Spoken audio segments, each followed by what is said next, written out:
Monday, boys and girls. Today we are starting a brand new chapter on decimals. Today we're talking about tenths. So if you could look in your book at 10.1, decimals and tenths. Now before we go any further, I want to make sure before you do today's lesson here, I need you to check out the Math Antics video on decimals that I posted on Edmodo. Review that lesson once or twice, and then go ahead and work on today. Then turn this video back on and we'll work on today's lesson. So if you haven't done that, please do so. All right, so on today's lesson, we're talking about tenths. Now I wrote $1.20 on the board because I know that's something you're going to be familiar with.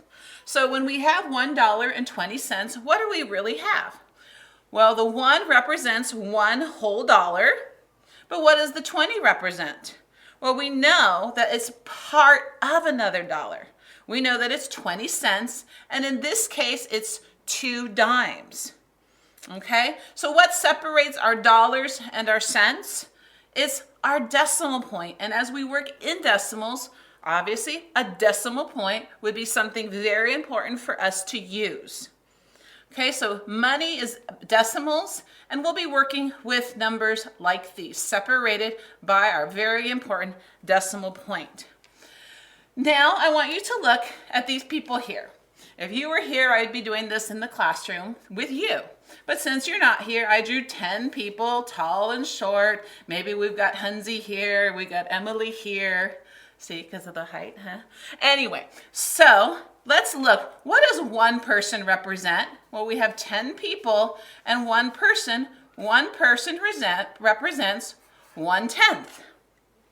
Okay?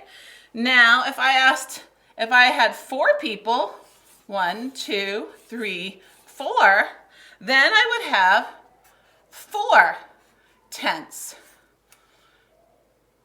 And the other people that are not circled, we would count them as 1, 2, 3, 4, 5, 6, and that would be 6/10. So decimals can be fractions, or I should say they're related to the fractions here. And I'm going to show you what that relation is as we discuss it more today.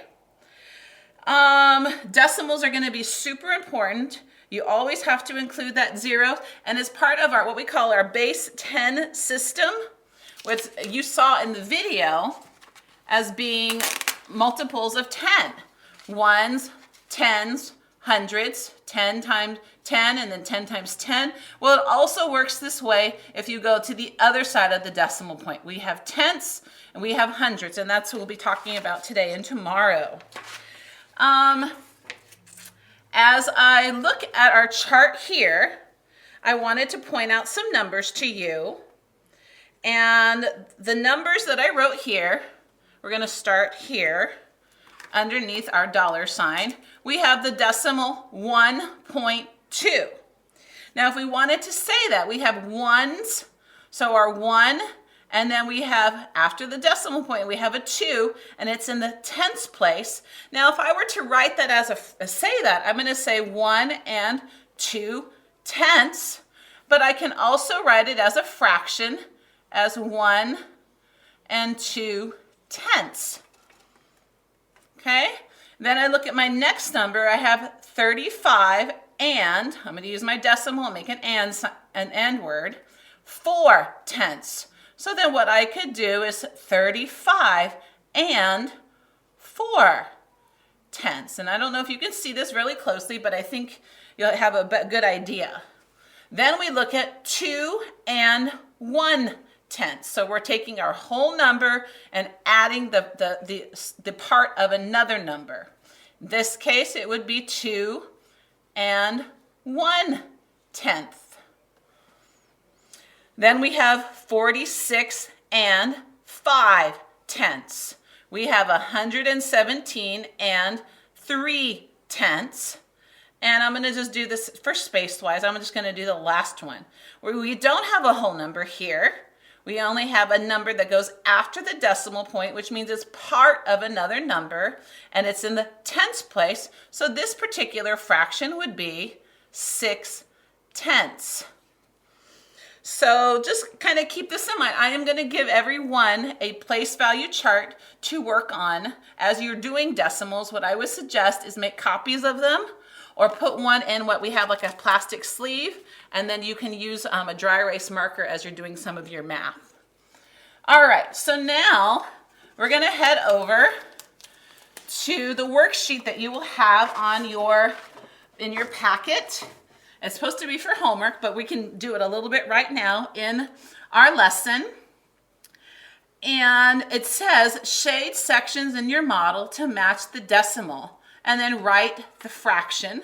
The first one is done for you. And so the first one, it says 2/10, which is 0.2.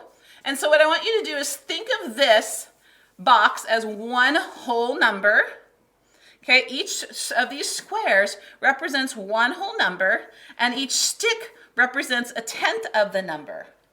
Okay, so you're going to use a colored pencil. In this case, they've already shaded in here. You have 2/10, so you're going to shade in 1, 2, and then you're going to write, where it doesn't say on the thing, but I'll write it a little bit bigger for you, 2/10. But guess what? It does need to be in simplest form. So I know 2 goes into 2 one time, and 10 goes into 2 5 times. So my simplest form would be 2/10 or 1/5. Then let's do number 2, and then I'll let you do the rest together. It says 3/10. So 0.3 is 3/10. So you're going to shade 1, 2, 3. And then I'm going to I'll write it here on the side so you could see it a little bit better. 3/10. Is it in simplest form? Yes, it is, because 3 can't go into 10 in any way, shape, or form. So that would be your answer to put here, 3/10. You're going to get to do the rest by yourself and shade it any color you like. And then we're going to look at the last thing is checking comprehension. Checking understanding at the bottom of page 282 in your lesson. And it says write the decimal and the fraction. So letter A, you have 1.3, or we can say 1 and 3/10. So you're going to write, it says to write the decimal and the fraction. So you're going to write 1.3. And what did we say the fraction was? Was 1 and 3/10. Check the simplest form. It's good to go. Then letter B is 42.7. So that's what you'll write. We have 4 10s, 2 1s, and then 7 tenths. So we're going to write 42.7. And the fraction is simply going to be 42 and 7 tenths. If you look at letter C, I don't have that on the board, but if you look at letter C, it looks like we have 1, 2, 3, 4 blue shaded squares, which is 4 out of 10. So you're going to write 0.4, and then your fraction is going to be 4/10, or 4/10. So you're going to continue doing your practice and doing all the problems that your homework sheet says. And then you're going to finish the worksheet that we did just a few minutes ago. And if you have any questions or problems, please Zoom me in the afternoon so I can help you. Have fun.